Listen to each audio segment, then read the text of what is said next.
What's up everyone, Mekkah here and welcome to a brand new Fire Emblem Archetype tier list. It's been a long while since I've done one of these, but I used to do these quite a lot and it's like, you know what, they're fun to do, let me just do another one. So I looked through my playlists and I was like, you know what, I never did a Mounted Healer or Troubadour tier list, so that's what I'm doing today. I'm including what I think is all Fire Emblem characters that either start as a Troubadour or some other kind of Mounted Healer, or they're pretty much the only one who become one. I did a bit of, judgment calling, creative liberty things here and there. I'll explain as we go along. So, FE4, there's actually a couple of them. There's Ethlyn from Generation 1. There's Nanna from Generation 2. I almost call her Lachesis, which I did another failed take. She does look a lot like Lachesis, but it is Nanna. Jan, her substitute from Gen 2. Nanna from Fire Emblem 5. Thracia 776, as well as Amalda. The Binding Blade has Clarine and Cecilia. The Blazing Blade has Priscilla. Sacred Stones, of course, has Lara Shell. And then the Tellius games have a Mist in each one of them. Mist doesn't start as a Troubadour, but she's the only one who promotes into a Mounted Healer as far as I remember. I guess Alencia is there as well, but she doesn't really count because she's on the Pegasus. She was in the Pegasus tier list anyway. So I was like, you know what, let's throw Mist in here. Again, I probably rated her on my clear tier list already, but whatever. She can be here too. I like Mist. And then we have Maribel from Awakening, Elise from Fire Emblem Conquest, and I guess Revelation, but mostly Conquest. Then we have Dwyer, Jacob's child. We have Forrest, aka Leo's child, also from Conquest, and I guess Revelation. And then Marianne. Marianne, obviously not a Troubadour. She starts as a student, like pretty much every character in Three Houses. But she's the only one that has a Faith boon and a Horse boon. So we're going to look at her as like someone who could become a Mounted Healer. I could also have thrown someone like Bernadetta in here, or I could have thrown in Anna, who has a Riding Hidden Talent, and then a Faith boon as well. But I think Marianne is the only one who really fits the bill as like a potentially Mounted Healer. I am allowing these characters to reclass into other classes if it helps their utility, of course. But the theme of the tier list, for the most part, will be Mounted Healers.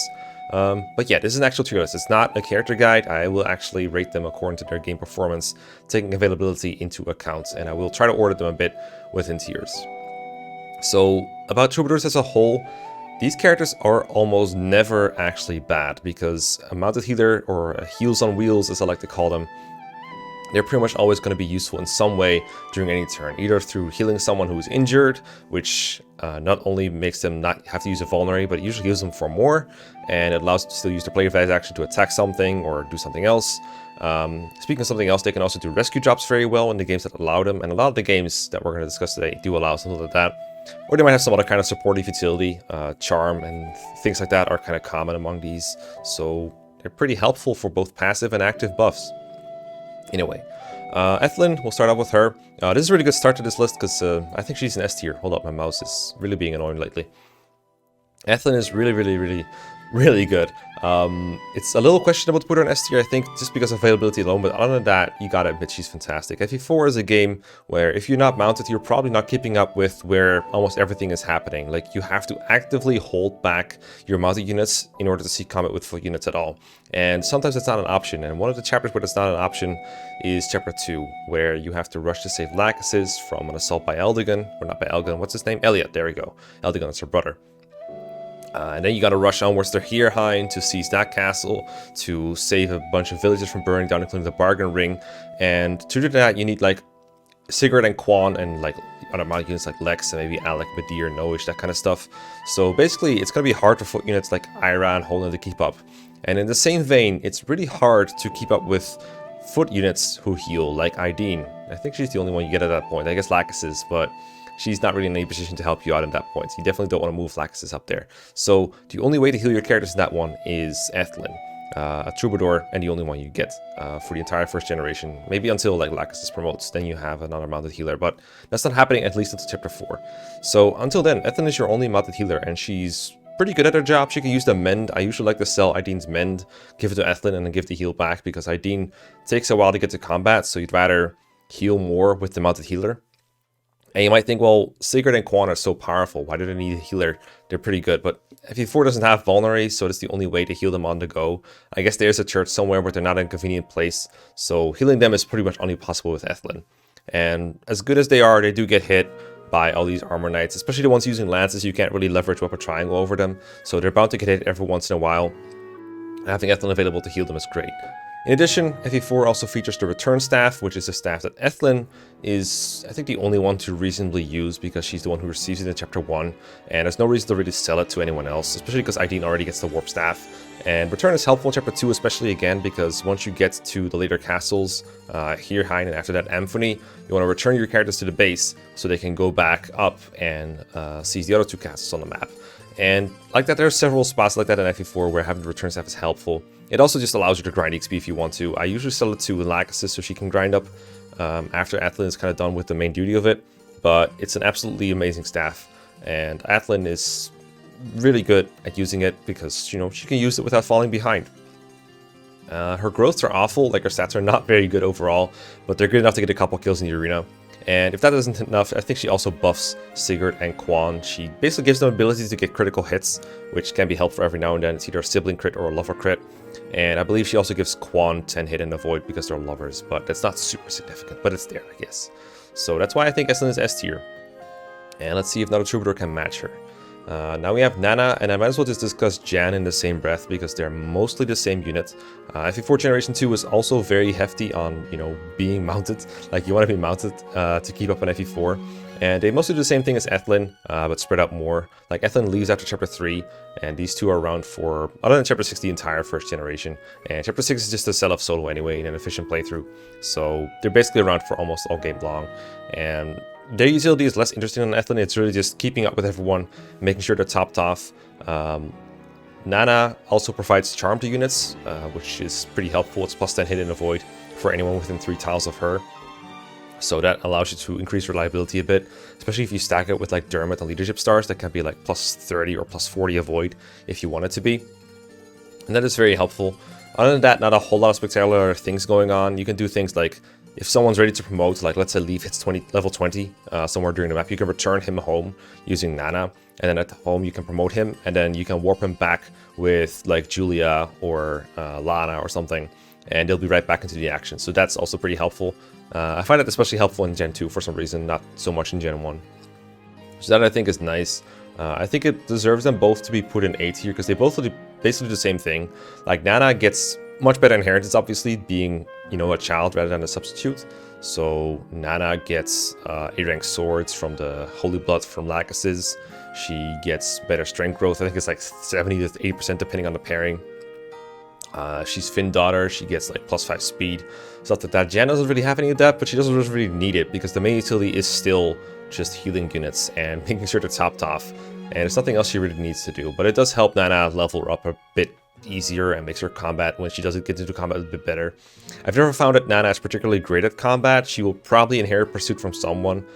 Usually her best dad is Beowulf, who grants Pursuit, but you generally always have to take into account Pursuit for combat units anyway, and Dermot really wants Pursuit, so you're probably going to bank Beowulf for that almost every time if you're doing something semi-efficient. There's just no reason not to do that pairing. It's basically Beowulf or Beowulf at home, or something terrible like Azel, but Azel just makes Nanna better, so that doesn't worsen my argument. I think it doesn't really matter what kind of fodder you give Nanna, she'll always be able to heal, and that's helpful enough on its own.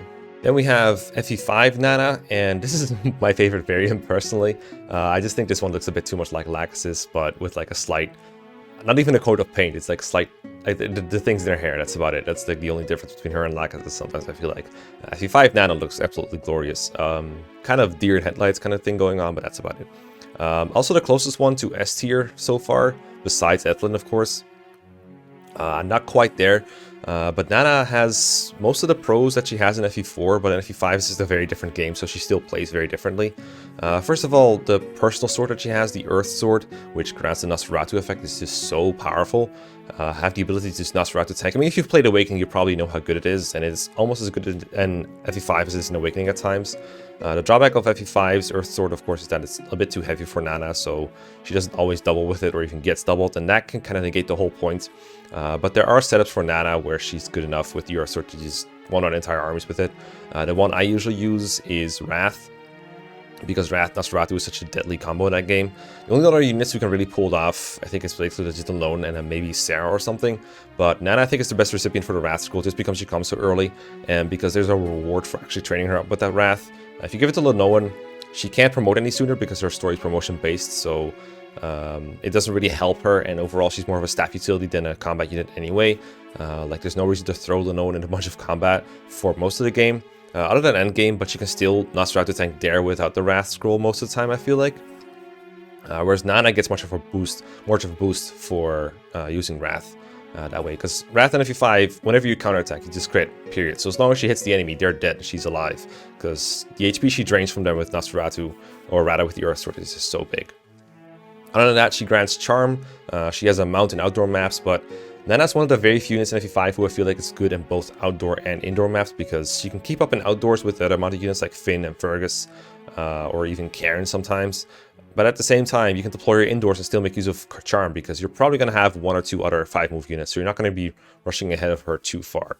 She can still be helpful in ensuring that Asbel is safe to do whatever he wants, or if Asbel gets hit, then he can heal him. So there's not many units like that in FE5 that can be good in both indoors and outdoor maps. But since I'm biased towards Nanna, I'm going to keep her in A tier for now. But I do think she's one of the better ones in that tier for sure. Amalda joins much later in FE5. In fact, the availability is the main reason why I'm not putting her any higher than I'm going to put her in B tier. That said, if you have her, you definitely should deploy her. Like, this was a character guide, and I think I've made one for Thracia before, like made a reweight one.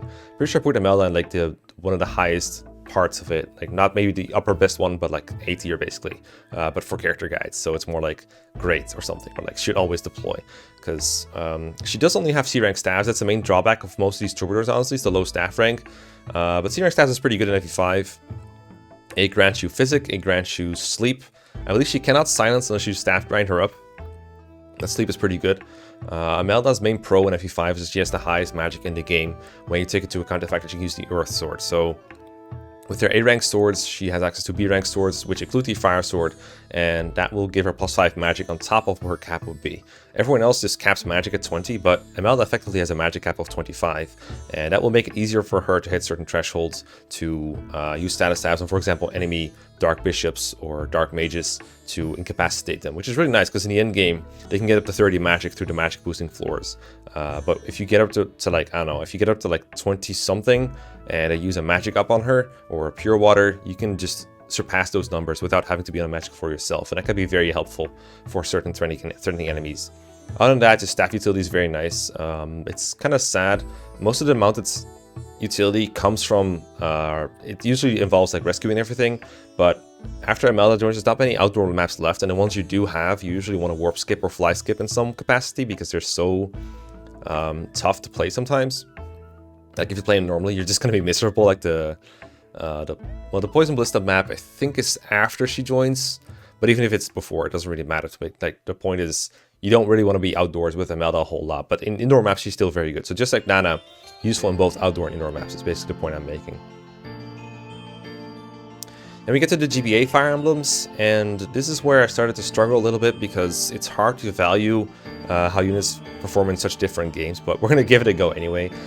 So Binding Blade has Cecilia and it has Clarine. Both of these I think should be in the same tier roughly, because I think if one is like, if you value one of them really highly, you should consistently value the other one pretty highly too.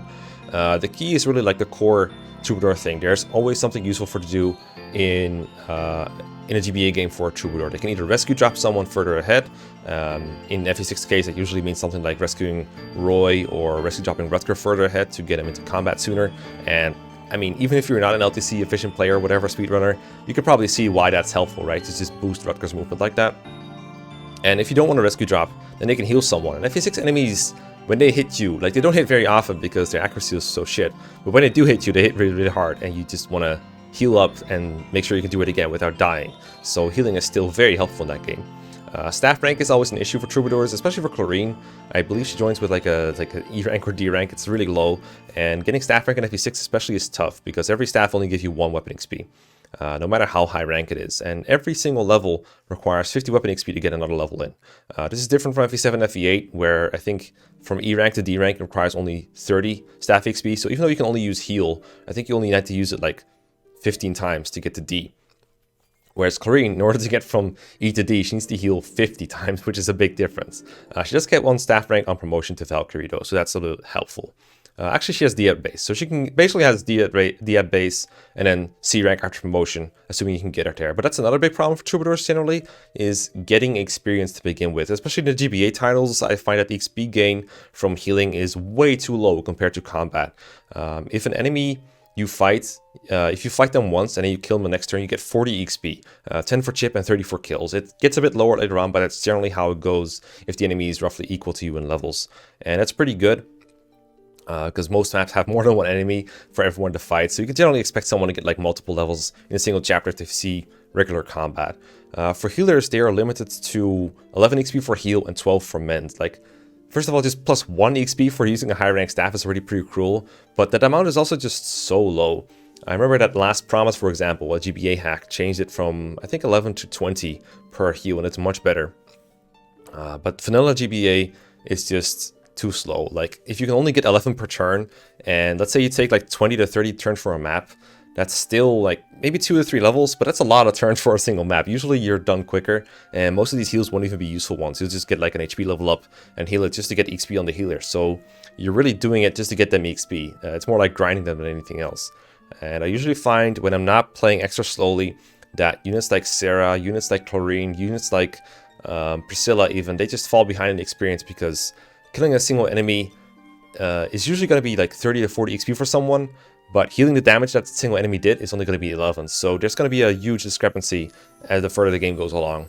Now, in a lot of titles, you can compensate for this by having that unit use higher rank staves a lot. For example, in FE7, you have buyable physics and barriers and torches that you can use to grind both staff XP and weapon experience.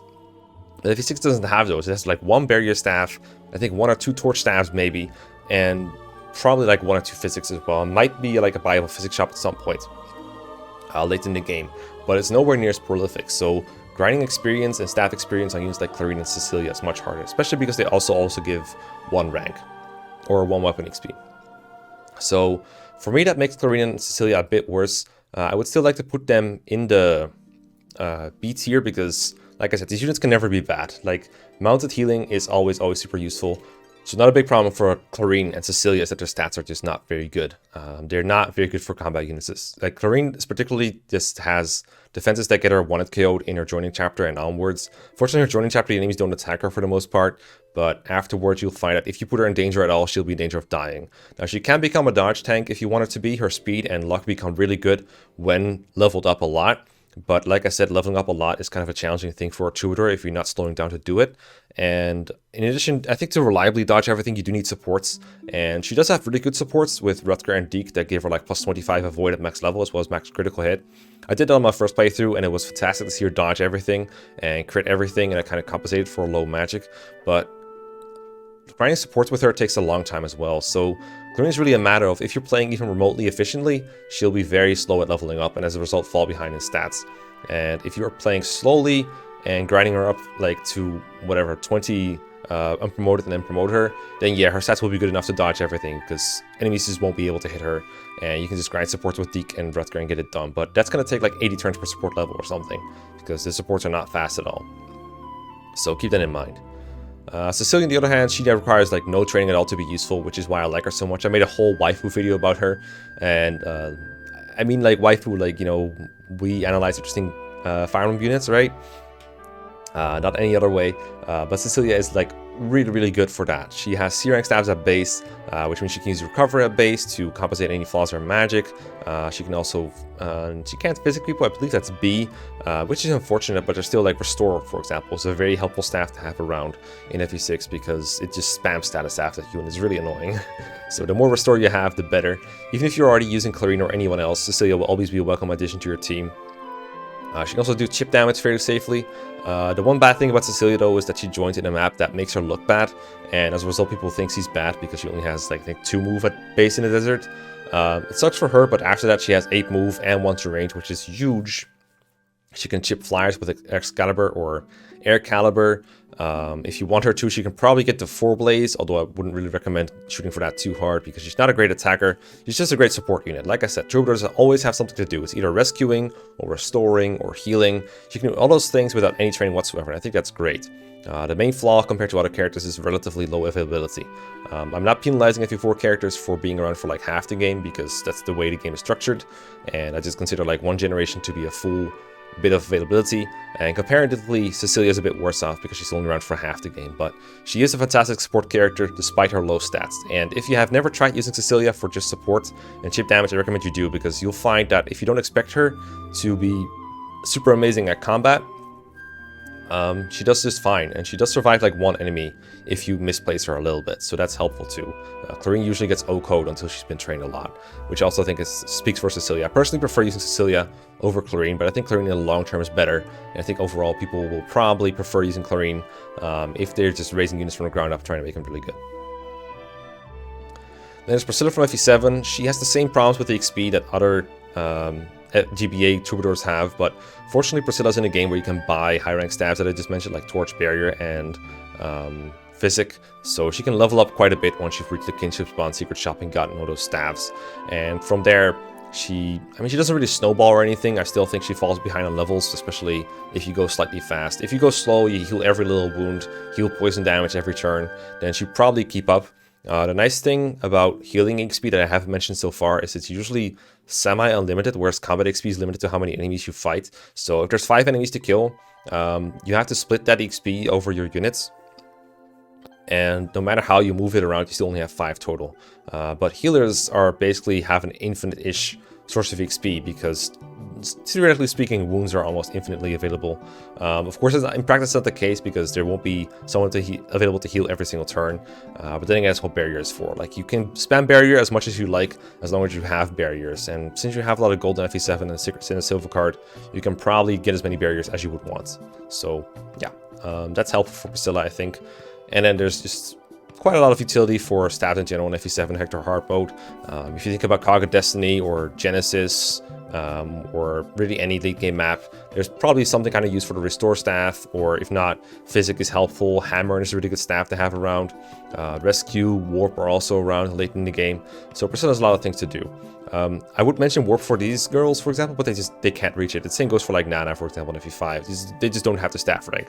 Priscilla will probably have the staff rank to get there, and I guess Clarine eventually will as well if you grind her really hard. But I think that makes Priscilla good enough for A tier personally.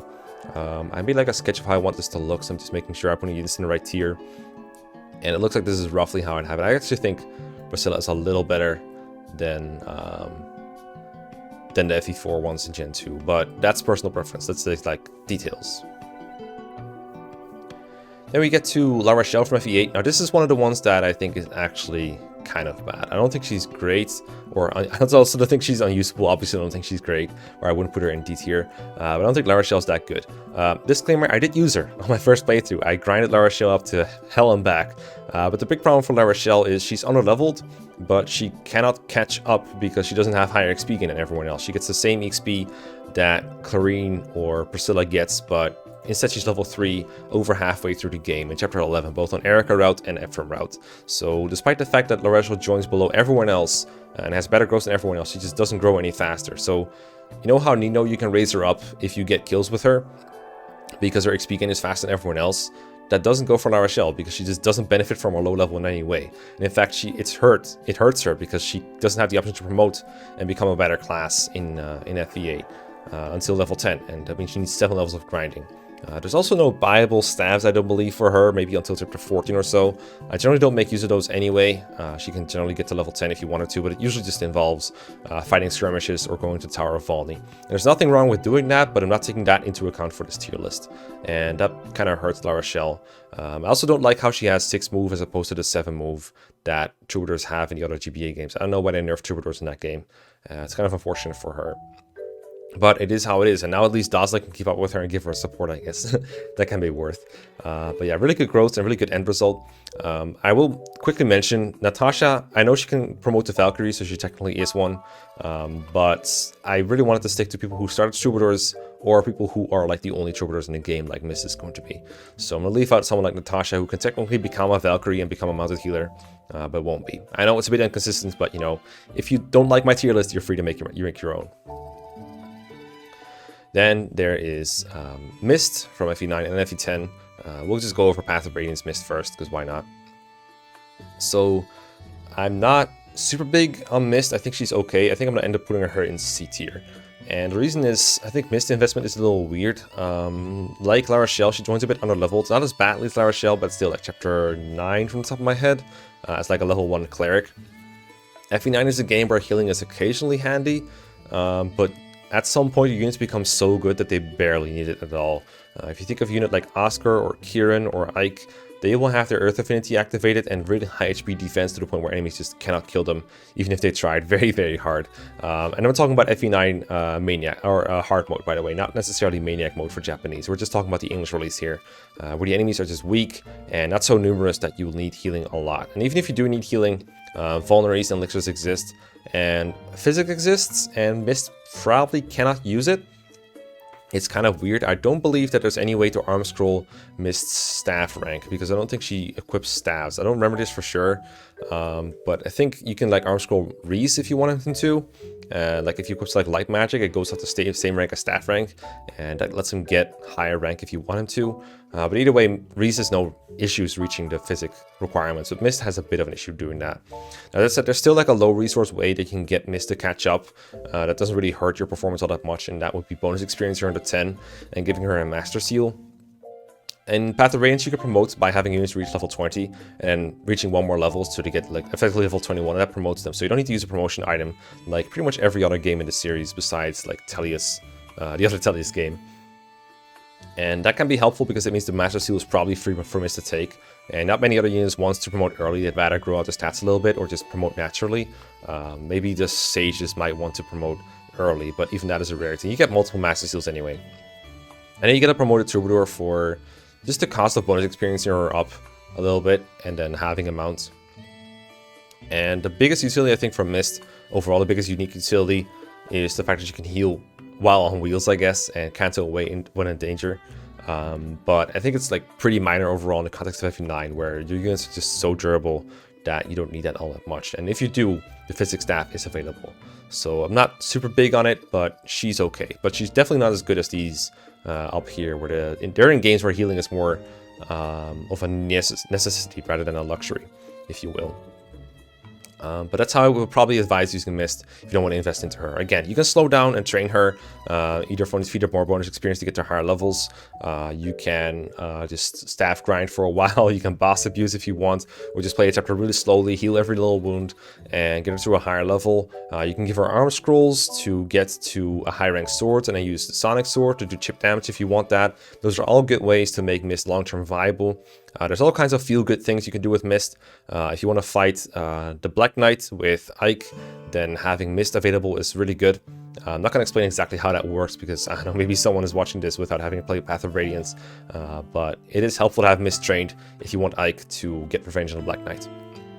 I'll just say it that way. I don't put much value into this because you don't have to win, but just putting it out there. Then there's Radiant Dawn Mist. And for some reason, they made her even worse in Radiant Dawn than it did in Path of Radiance. And I think she belongs in D tier, honestly. I'm not sure if she's like better or worse than La Rochelle. My last Radiant Dawn playthrough, my Let's Play with Bismix, I tried using Mist, I really did, but they did so many things with Mist to make her hard to use. For one, they invented better healing items that you can use on player phase, and with how enemy phase focused, how enemy phase focused FE10 is, having to use a concoction or a vulnerary or something on player phase in FE10 is not a big deal, and usually it's a good deal for someone like, I don't know, Ike or Har or anyone else who's juggernauting like Titania or something. Just take a bunch of enemies out on enemy phase with like a hand axe or a javelin or a forged hand axe, and then they might have taken like a third of their health in damage over the course of enemy phase, being supported and everything. They just heal that off with a 20 HP healing vulnerary with 8 uses, or concoction with the same but with 40 HP, or even elixir if you have one lying around. So that makes healers much less necessary. Now, I'm not going to say there's no value in having a healer in FE10. Like just in FE9, there are spots where your unit gets so damaged that they need a healing from Mist in addition to a vulnerary, or maybe they just need to use their player phase action to deal with a threatening enemy, and they also want to heal up. So those situations exist, and having Mist for those is nice, but I still think Reese is better equipped for that situation. What I would recommend doing in FE10 is getting the physics staff in part 2 and transferring it to the Grill Mercenaries through Nephany or Braum or Heather or someone like that, And if they have the physic in their inventory, then you can use it in part 3. Give it to Reese and have them heal from a long distance, and that will probably be better. I don't think Mist has the rank to use it right away. She might eventually reach it, of course. The other problem with Mist is she can't promote until part 4 because you need a Master Crown. Or actually, she doesn't use a Master Crown, she uses something else, but I forgot what it's called. A Holy Crown. That's the one. That's her personal promotion item. And you can only get that, I think it's in the first map of part 4. You get it from like a base conversation. So you have it for all of part 4, but not having it for part 3 kind of sucks. And in addition, she also just suffers from that problem that healers have always had, I think. It's just reaching HP thresholds, like being able to like heal someone at all. Like for example, on turn 1, there often will not be someone injured enough for her to heal, because sometimes you just start further away from the enemy, so you just don't have anything to do. And there's no like ward staff right away for her to compensate for that.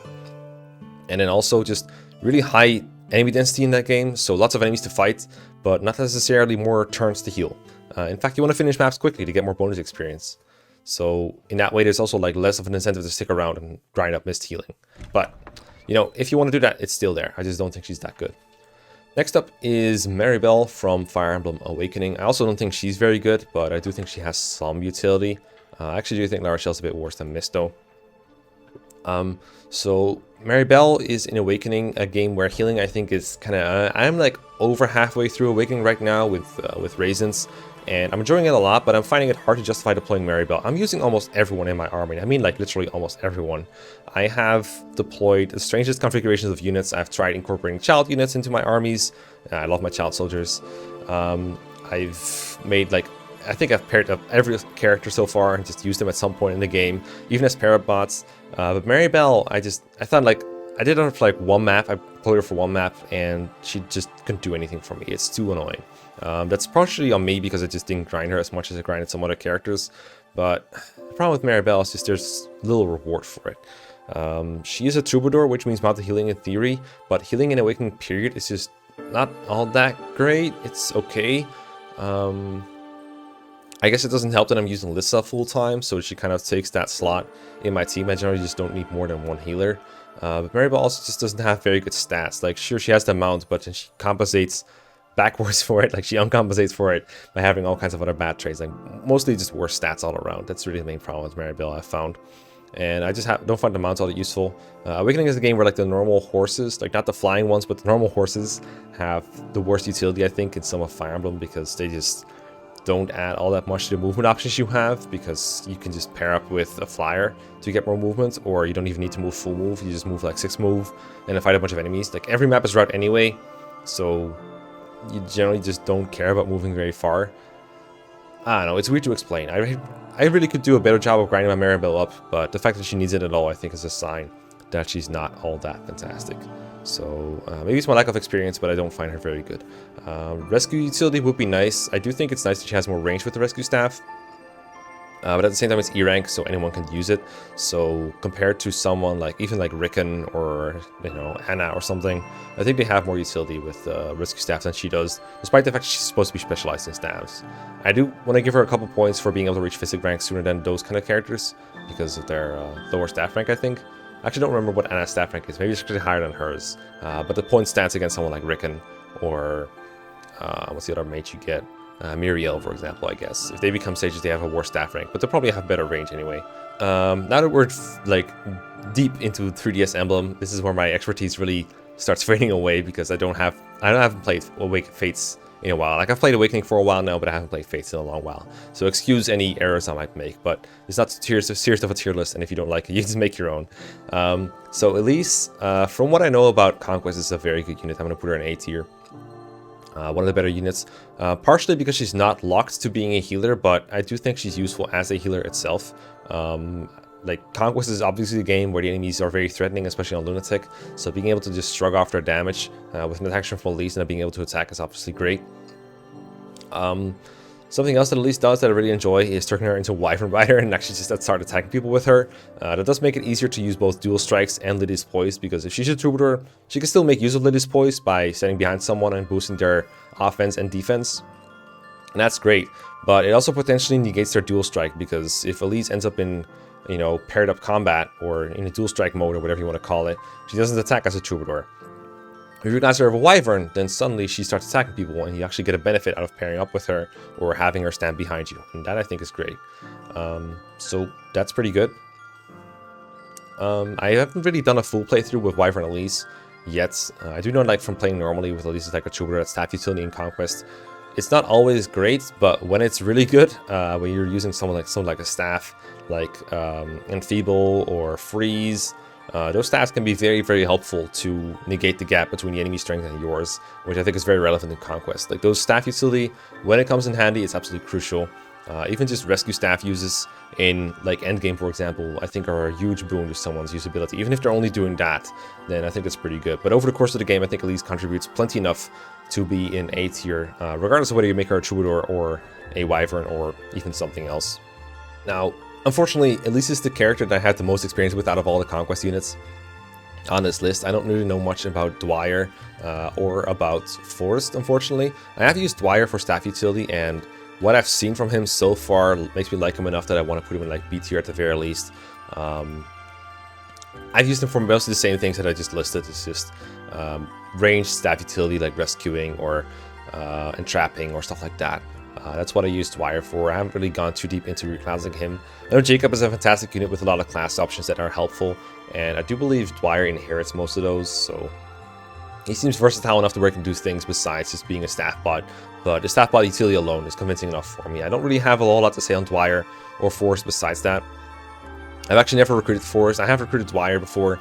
I think in both the Conquest playthroughs that I've shown on this channel, he did alright. I'm assuming Forrest is most of the same options. I think Forrest is like a funny skill where he does +2 damage when he's attacking an enemy male unit. I believe most enemies in Conquest are male, so that's like a free damage buff, and that's pretty nice. But other than that, if I said anything else about Forrest, I'm just going to make myself look very uninformed, which is what I'm doing right now, but at least I'm being honest about it. So I think they're good enough to be in B tier. If you think there should be somewhere else, let me know in the comments so that I can update my knowledge. But I've never recruited Forrest, so I can't really speak too in depth about how cool he is. Lastly, Marianne. Like I said, Three Houses doesn't have any Troubadours at base, no mounted healers as far as I know. I can't really think of one in the Church of Zeros at least that start like a mounted healer at base. Hanuman and Manuela, they both don't have a mount boon or a faith boon. Like, they have one of them, but they don't have both. Marianne is the only unit that has them at base, so I think she's the closest thing to a mounted healer we have in Three Houses. I usually make Marianne something like a Gremory, or maybe like a, what's it called? There are other class options for Marianne, is basically the point I'm trying to make. I don't think Holy Knight is necessarily the best class for her, but she can work as one probably if you need to have a Holy Knight, but the class isn't very good.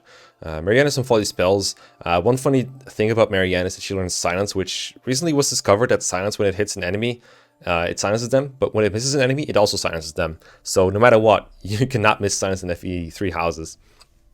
I still have funny memories with Marianne where I would silence an enemy mage, but the mage had a battalion on him with a physical gambit, so he just gambited me anyway despite being silenced. So I have a bit of trauma with silence anyway. But other than that, I like Marianne. Early game healing is helpful. Getting Physic before Mercedes will always give her points in my book. Frozen Lance is a funny hidden talent that she gets on lances, which also conveniently gives her a lance boon, so it makes it easier to get into a class like Holy Knight or Pegasus Knight or any class you want it to be. And then Frozen Lance also just does decent magical damage that you can make use of. I think Marianne is good enough for like a B tier somewhere. I want to put her like between Amalda and the Conquest kids. Just pretty good. I haven't played Golden Deer on Manding, and also never really used Marianne elaborately outside of her own house ever. Like, I've recruited her before, but never done a whole lot with her. So my only experience is like my first playthrough playing on hard mode and using Marianne, and right now most tier lists assume Manding mode, and I kind of am too, but I do know that, you know, Physic is helpful in the early maps, which are the toughest ones, and later on she can be helpful enough as just a bishop with utility. Which is what I would recommend for a final class. So I would not necessarily recommend a mount, because I think staff uses ×2 or faith uses ×2 are helpful enough. And I don't think there's a whole lot else you can do anyway with the Holy Knight class. But I guess she gets more of an offensive and mobility presence that way. But I don't know. I think the bulk of her utility is early Physic utility. I guess getting Thoron early is also really nice. I do like that. Thoron and Blizzard are good spells to have. But the magical units in the Three Houses kind of fail to stand out for me as a whole, so it's hard to like I just talked about the things that distinguish Marianne, and that's basically it. Everything else is pretty general. Just turn her into a bishop and do physicky things. That's just about what you do with Marianne, I believe. So, there you have it. That's the complete list. That's all I got. Let me know what you agree and disagree with. I'm not going to change anything, personally, because I'm stubborn like that. But hey, I might be convinced. I don't know. Anyway, thanks for watching. I'll see you guys around. Have a good day. Peace.